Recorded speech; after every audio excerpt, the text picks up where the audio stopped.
Salut à tous, c'est Cyril71, bienvenue dans cette nouvelle vidéo. Je suis de retour en ce lundi 22 juin 2020 pour vous faire un nouveau point météo, vous parler de la première vague de chaleur, on va dire premier épisode estival de l'année, puisque jusqu'à maintenant on a eu quand même pas mal de fraîcheur et d'humidité, seulement quelques jours de chaleur, mais on n'a pas atteint une seule fois les 30 degrés sur mon secteur. Donc voilà, jusqu'à maintenant la chaleur a été assez absente. Et là c'est parti pour cette dernière semaine de juin, pour cette première vague de chaleur. Et vous voyez déjà, on va commencer cette vidéo avec les prévisions de ma station Bresseur. Alors pour aujourd'hui on annonçait 25 degrés, vous voyez que il fait un peu plus chaud que prévu, on a atteint et dépassé les 26 degrés. Et c'est surtout pour les prochains jours, on voit très bien cette montée en crescendo. Demain mardi 29 degrés et on atteindra les 33 degrés jeudi, voilà, qui sera peut-être d'ailleurs le pic de cette vague de chaleur. Donc c'est quand même des températures très élevées, surtout par rapport à ce qu'on a connu jusqu'à maintenant. Et puis grand soleil, comme vous pouvez constater, voilà, alors qu'aujourd'hui on avait encore quelques passages nuageux dans un flux de nord, le flux qui va tourner à l'est et au sud-sud-est en deuxième partie de semaine.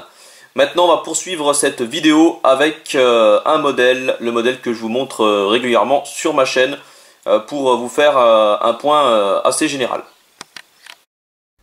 À présent je vous montre le modèle GEFS, le modèle américain sur lequel je me base le plus, notamment pour faire mes vidéos.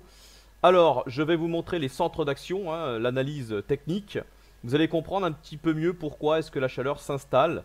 Alors, tout ça est dû à un anticyclone, notamment une partie de l'anticyclone des Açores, qui progressivement s'est dirigé sur l'Europe de l'Ouest au cours de ces derniers jours. Et cette partie de l'anticyclone va continuer à se renforcer tout en se dirigeant entre l'Allemagne et les pays scandinaves. Cet anticyclone, en se déplaçant sur ces pays, va pouvoir nous apporter de plus en plus d'air chaud venant d'Afrique du Nord. Voilà, on le voit très bien ici. Et cet anticyclone va englober quasiment toute l'Europe. Regardez ici. Et on a une dépression atlantique qui arrive assez rapidement pour la fin de semaine. Tout cela va engendrer un basculement du flux à l'ouest progressivement. Donc le flux océanique va pouvoir reprendre, mais il va rentrer en contact avec l'air chaud. Et donc il y aura une instabilité importante. Vous allez pouvoir surtout le constater entre vendredi et ce week-end, puisque là, c'est à ce moment-là qu'aura lieu ce conflit de masse d'air. Pour l'instant, on ne connaît pas encore exactement, bien sûr, les régions qui seront touchées par ces orages. Il faudra surveiller ça, évidemment, pour les prochains jours. De mon côté, j'espère vraiment que ça aura lieu, puisque malheureusement, depuis le début de cette saison 2020, c'est une véritable catastrophe chez moi.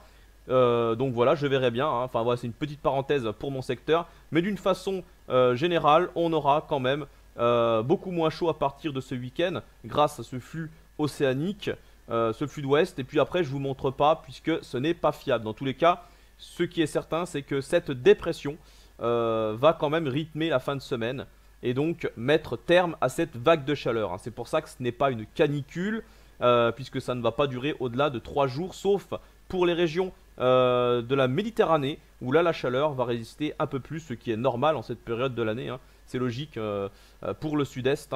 Voilà donc pour la situation et pour les prochains jours. Voilà, cette vidéo est maintenant terminée, merci de l'avoir regardée, j'espère qu'elle vous aura plu. Je tiens à faire une dédicace à Météo Vesseur 3333, Vincent, donc de Bordeaux, pour finir cette vidéo. Dédicace à lui. Bonne soirée à toutes et à tous et à bientôt. Ciao.